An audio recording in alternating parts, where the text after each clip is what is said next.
Sementara itu, saudara, gempa bumi magnitudo 5,2 yang terjadi di wilayah Kabupaten Simelu pagi tadi tidak dirasakan sebagian besar warga. Namun pihak Badan Penanggulangan Bencana Daerah BPBD Simelu mengimbau warga untuk tetap waspada terhadap potensi gempa susulan.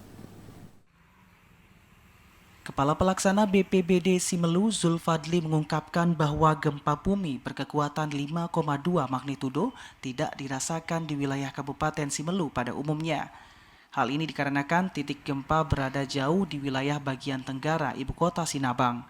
Namun pihaknya tetap meminta masyarakat di Kabupaten Simelu untuk tetap meningkatkan kewaspadaan terhadap adanya potensi gempa bumi susulan yang dapat terjadi sewaktu-waktu.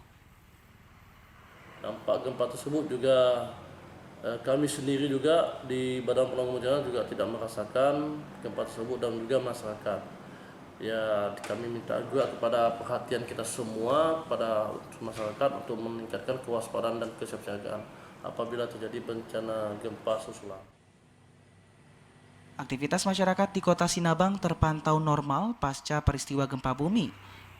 Hingga saat ini belum terdapat adanya laporan dari masyarakat mengenai adanya kerusakan yang diakibatkan gempa bumi ini. Dari Simelu, Al-Ashab, TVRI Aceh melaporkan.